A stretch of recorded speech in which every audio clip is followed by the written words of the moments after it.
Hello friends, இன்றைக்கி நம்ம சேனலில் ரொம்ப ஈஸியான ஒரு ரெசிபி உளுந்த வடை மிக்சியில் அரைச்சி எப்படி பண்ணலான்னு பார்க்கலாம். இது வெளியே நல்லா மொறுமொறுனும் உள்ளே நல்லா சாஃப்டாகவும் வந்திருக்கும். வாங்க உளுந்த வடை எப்படி சுடலான்னு வீடியோக்குள்ளே போகலாம். நான் இன்றைக்கி 1 டம்ளர் உளுந்து எடுத்து அதை 4 மணி நேரம் ஊற வச்சுருக்கேன். பாருங்கள், உளுந்து நல்லா ஊறியிருக்கு. உளுந்து நல்லா ஊறினா தான் வடையும் நல்லா சாஃப்டாக வரும். மிக்சி ஜாரில் உளுந்து அரைக்கும் போது ஒட்டாமல் இருக்கிறதுக்காக ஓரங்களில் எண்ணெய் தடவிக்கோங்க. கொஞ்சம் கொஞ்சமாக உளுந்தை உள்ளே சேர்த்து அரைச்சிடலாம். நம்ம தண்ணி ஊற்ற தேவையில்லை. நம்ம உளுந்தில் இருக்கிற தண்ணியே இதுக்கு போதுமானது. மிக்சி ஜாரில் போட்டு நல்லா அரைச்சிக்கோங்க. இந்த மாதிரி நீங்கள் அரைக்கும் போதே நல்லா உப்பி வரும். நல்லா நைஸாக ஃபைன் பேஸ்ட்டாக அரைச்சி எடுத்துக்கோங்க.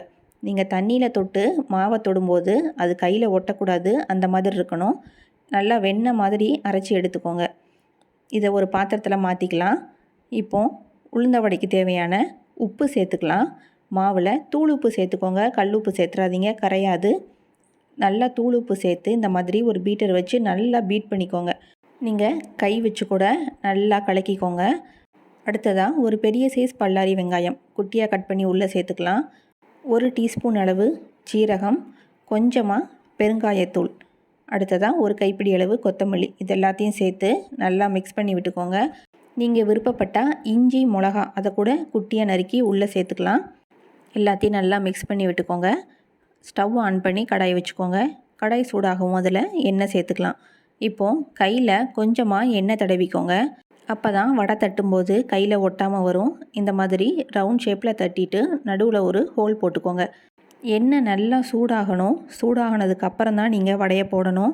இப்போது எண்ணெய் நல்லா சூடாயிடுச்சு. இந்த ஸ்டேஜில் நம்ம தட்டி வச்சுருக்கிற உளுந்த வடையை உள்ளே சேர்த்துக்கலாம். இதே மாதிரி எல்லா வடையையும் உள்ளே கொஞ்சம் கொஞ்சமாக சேர்த்துக்கோங்க. சைடில் ஒட்டாமல் தள்ளி தள்ளி கொஞ்சமாக போட்டுக்கோங்க. வடையோட கலர் நல்லா சேஞ்ச் ஆகி வரும். இந்த ஸ்டேஜில் நம்ம வடையை திருப்பி விட்டுக்கலாம். 2 சைடும் பொன்னிறமாக வர்ற அளவுக்கு வடையை அப்பப்போ திருப்பி விட்டுக்கோங்க. பாருங்கள், நல்லா உப்பி வந்திருக்கு. உங்களுக்கு பார்க்கும்போதே தெரியும், நல்லா கிறிஸ்பியாக வந்திருக்கு. எண்ணெயும் அவ்வளவா குடிக்கவே இல்லை.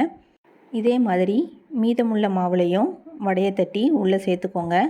பாருங்கள், நல்லா பொரிஞ்சு வந்திருக்கு.